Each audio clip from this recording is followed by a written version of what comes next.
So obviously I saw the Julius Malema clip where he was attacking MacG and Podcast and Chill, where he was attacking Lukhona Mnguni, the mayoral candidate of Rise Mzansi for Johannesburg, where he was attacking Herman Mashaba for receiving funding, where he was attacking Floyd Chibambo of Africa Maibuye, where he was actually complimenting Mbuyiseni Ndlozi with the new podcast that Mbuyiseni is running now, and then where he attacked me personally. And I just wanted to raise a few points.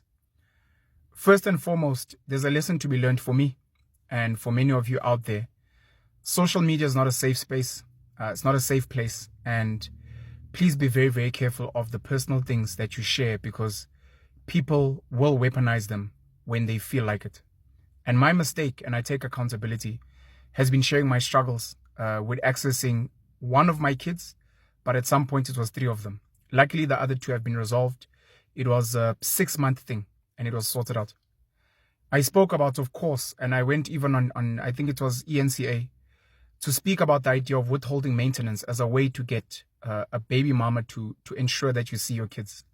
Luckily, that was for a few months. The baby mama reached out to me, and we're co-parenting fine now.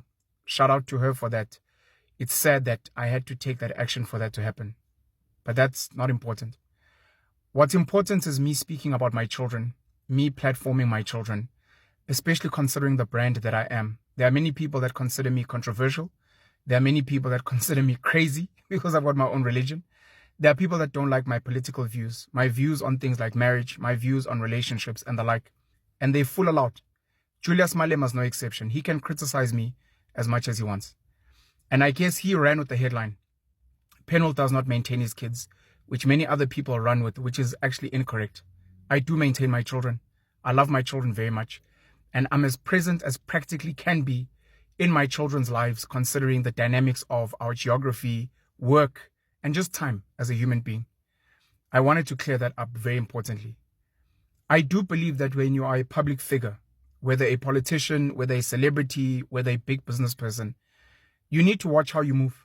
Because I do think, you guys can correct me if I'm wrong, but I fundamentally believe that people's partners, people's wives, husbands, people's children should be off limits, including other extended family members that are not involved in the work that they do. I've never spoken ill about Julius Malema's wife, even at times when it was trending. Abu Musa Kaula and the like got sued for it. I've never spoken ill about Julius Malema's children in any way. I've only ever mentioned that people like, oh, Julius, their kids go to private schools. That's as far as it goes. I know where his kids go to school, but I'll never mention that out of respect for him, for his kids, etc. And I raise it obviously in the context of some of these guys claim to stand for the poor, but the hypocrisy of the lives that they lead, etc., etc. It's okay. I really think we need to do better as a society, if you can. If you're one of those broken people, traumatized people, hurt people online, sure. Project your issues on other people, attack other people, because maybe you have daddy issues, maybe you have mommy issues, maybe your baby daddy is not in your children's lives, maybe your baby daddy is not maintaining, maybe you are toxic yourself. So when my name comes up, maybe that becomes a great punching bag and you guys will punch away. The lesson is for me to not share personal information that people can weaponize unnecessarily. I'm learning my lesson. I'm trying to do better. And I apologize to all the people that care about me and all my loved ones for my mistakes of the past. In that regard, I will try and do better to protect my kids, to protect the mothers of my kids, and to ensure when I have personal issues, I fight them through family, I fight them through the courts, and I try to keep it away from online and social media. I will remain a voice for many good fathers that are struggling to access their children. I won't stop speaking about that, but I won't make it personal about my life. And I won't mention my kids and I think very importantly. The other thing I wanted to raise, man, is, look, shout out to Mbuyiseni Ndlozi on his podcast. I also want to give him a shout out. At a time when many of us were called names, Abo Julius were calling us, oh, MacG wannabe. People were laughing at us for being podcasters. It's beautiful to see the EFF starting a podcast. It's beautiful to see Mbuyiseni Ndlozi jumping from EFF to being in the wilderness to actually starting a podcast, I think assisted by Thabo Mbeki Foundation. So shout out to Mbuyiseni Ndlozi and the amazing work that he's doing there, even though I may have issues with his political views, especially currently and especially around illegal foreigners. It's okay. I think he's serving a Thabo Mbeki agenda and arguably an ANC agenda. That's on him on the podcast and it's okay. I've heard rumors. These are rumors and this is not a personal attack.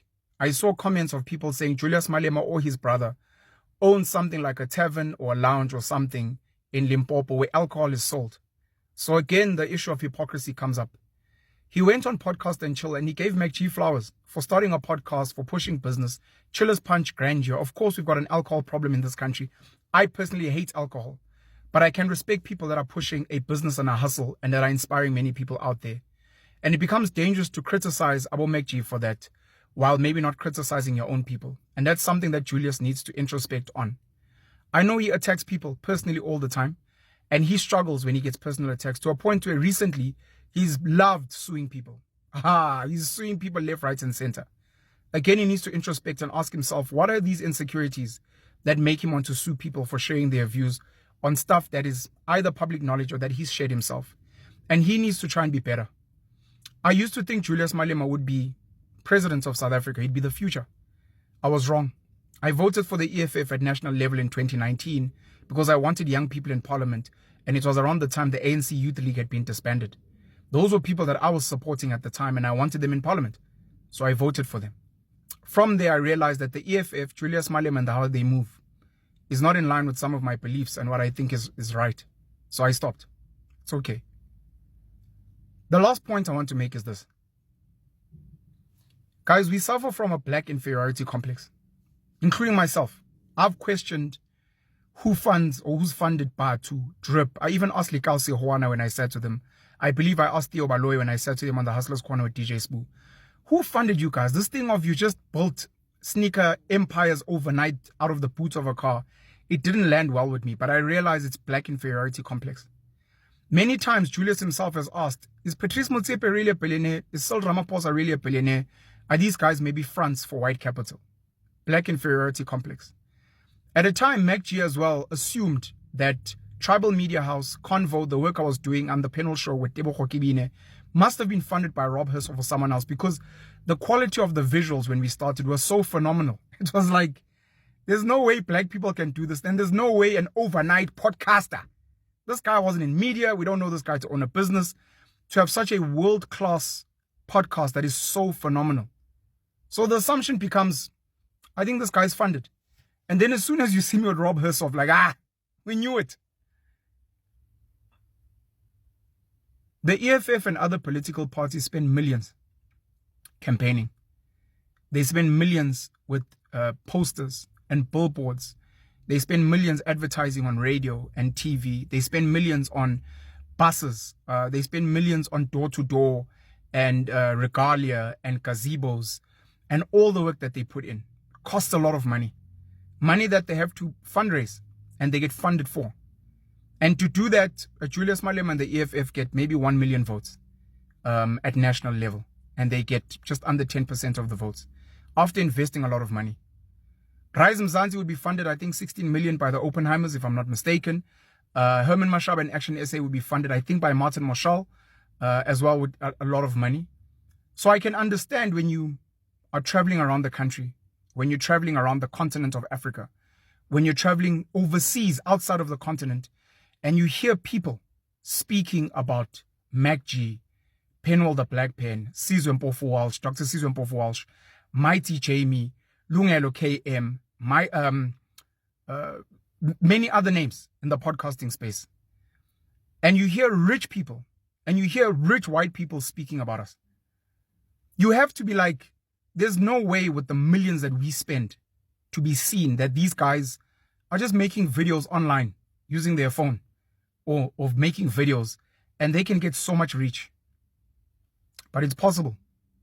My TikTok has got close to 500,000 followers, close to 500,000 followers, with me just making content off my phone. This is just me speaking to camera. This is not me interviewing people. I've got another channel on TikTok, Penuel Clips, which takes the clips of interviews that I've done. And then many other content creators as well.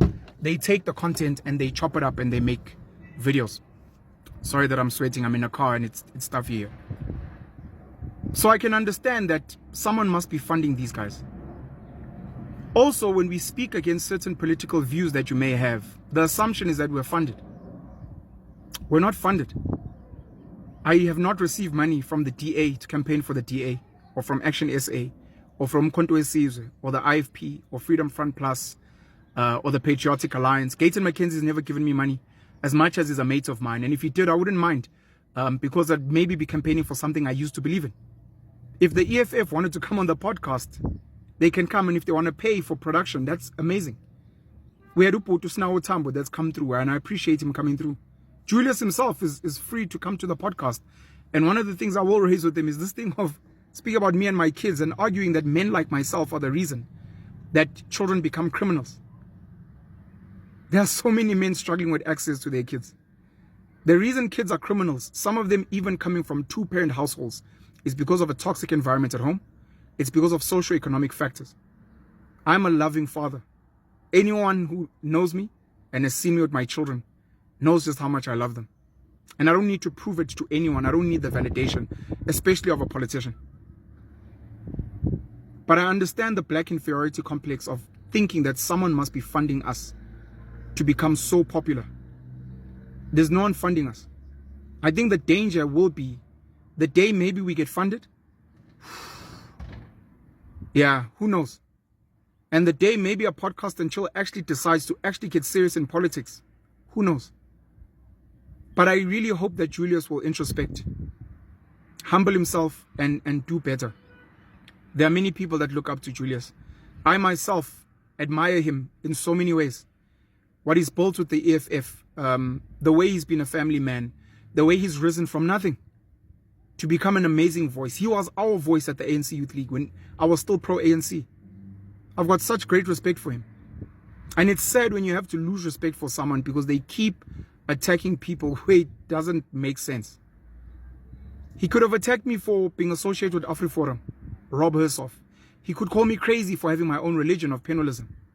But he decided to speak about my children. This is frankly pathetic. But I hope he'll do better. I hope his followers will do better. And I hope all of us, the rest of us, will do better as well. I just wanted to address that. I love you guys. I appreciate you guys. And I hope you guys will be better fathers where you are. Please maintain your kids. And if you're struggling to see your kids, please go through the courts. Please try and sit with the families down. And if you're really not winning, I still say maybe one of the avenues is to consider withholding maintenance until the mother then maybe takes you to maintenance court. And then you can say, but your worship, I'm not seeing my children. I don't want to send money for my children. I want to go shopping with my children. I want to be present in my children's lives. I want them to know my dad bought me this. That's what the whole fight was about. But when your haters are writing headlines, they don't care about the substance and the context and the reality. It's all about making noise and dragging another black person down, especially who speaks a certain type of English, especially who's been seen with AfriForum and Rob Hersoff and who's been to Orania. It's okay. I'm also trying to decolonize, liberate the minds, and uplift black people as much as I can. My podcast, like the Hustlers Corner, platforms so many phenomenal black entrepreneurs, so many phenomenal black voices that are making a huge change in this country. And we'll keep doing it, regardless of the noise. Love you guys. Have a great and happy Friday. This evening, Amma Jens is in Braamfontein, and I'm looking forward to seeing some of you there. We love you, we appreciate you, and we'll keep doing the important work that's needed for the youth to rise up. Cheers. Penuel The Black Pen, Penuel Mlotshwa, responds to the desperate Julius Malema. He correctly responds to a Julius Malema who is out of sorts. If we are to be honest, Julius Malema is out of sorts. He's clutching at his straws. And because of this desperation, he's just shooting at everyone, trying to regain credibility and relevance. Unfortunately, Julius Malema has lost those things, which is whatever credibility he might have had within certain quarters of this country. It is not everyone who thought Malema had credibility, but the fact that there are people who thought there was some integrity and credibility in Julius Malema. But over the number of years, he has continuously been losing that integrity and credibility. So in a desperate move to regain that, he is now targeting people, insulting people. And for me, this also proves some of us right when we said that Floyd Shivambu was the brain behind the EFF. This is quite simple. If you want to understand the point that I'm making, just go back to the days when Floyd Shivambu was still with the EFF. Then you look at the press briefings that Julius Malema used to hold, or the EFF used to hold. The EFF, through Julius Malema at the time, raised very serious intellectual and ideological perspectives that gave you an impression that the EFF had a grasp and understanding of what is happening in this country and what needs to be done. Then you compare to post Floyd Shivambu's departure from the EFF. It has been gossip and insults. Nothing of substance is left in the EFF. That is a fact. They can't deny it all they want. And I think the other issue that has also stripped Julius Malema naked, it is his corrupt relationship with Farouz Khan. Because we remember that Julius Malema and the EFF, they would hold press briefings. They will be dishing files about the things that half of the country, if not 90% of the country, knew nothing about. And at the time, Julius Malema would portray him as having what they call the giraffe view. But the evidence that's emerging in the Madlanga Commission, it is that there was no giraffe view there. It is just that Farouz Khan was leaking this intelligence information to Julius Malema. Because Julius Malema is a paparazzi, nothing else. He's got nothing else to offer, unfortunately. So Penuel responds to Julius Malema because Julius Malema decided to insult Penuel. Because that's how Julius Malema operates. But look at how he reacts when the same treatment is dished to him. He runs to the courts because Julius Malema thinks that he's special. Thank you guys for tuning in. My name is Debus Kosana. The name of the platform is The Hard Truth SA. Thank you very much.